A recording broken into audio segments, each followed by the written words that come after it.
semua berpegang dengan Al-Quran. Kenapa tuan-tuan? Kerana ayat ini dahulunya dituju kepada sahabat Nabi iaitu Ansar. Di kalangan Aus dan Khazraj. Aus Khazraj ni dua kabilah yang asalnya ialah daripada satu orang mak, satu orang ayah. Tapi dia berkembang biak. Lama kelamaan ada satu isu dia bergaduh. Bila mana bergaduh, akhir sekali makin besar, makin lama bergaduh. Bertumbuk, bertetak, bertumpah darah. Berapa lama tuan? Memakan masa lebih kurang 120 tahun. Bergaduh, bertetak ni memakan masa 120 tahun. Lama tuan.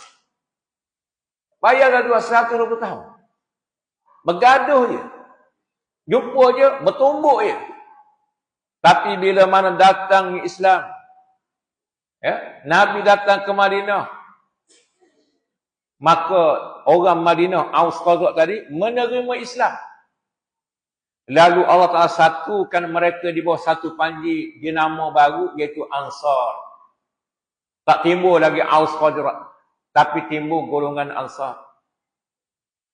Bila mana lama dengan Islam, ada pula satu isu, dicucuk oleh musuh-musuh Islam daripada dalam, dia punya bagi provok, dia suruh bergaduh antara Aus dan Khazraj.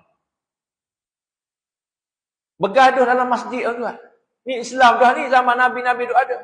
Maka Nabi minta stop, berhenti. Apa bergaduh lagi ni? Islam dah sampai dah. Kamu terima Islam dah, nak bergaduh lagi? Sebagaimana perbuatan jahiliah. Jangan, berhenti. Maknanya tuan, asyik nak gaduh ni. Sama juga kita hari ni pun sama juga. Itu zaman Nabi. Kalau zaman kita, Nabi pun dah wafat nama. Dia tu tak asyik suka bergaduh tu. Sebab tu bagaimana untuk hilang gaduh-gaduh ini, awak mari kita pegang dengan Quran, saya pun pegang dengan Quran. Kita bersaudara, kita kena bersatu. Bersatu dengan Quran. Pegang Quran. Buang sentimen-sentimen lain tu buat. Kalau Melayu pegang Quran, Cina pegang Quran, India pegang Quran, Arab pegang Quran, Amerika pegang Quran, orang Palestin, Yahudi, api semua pegang Quran, maka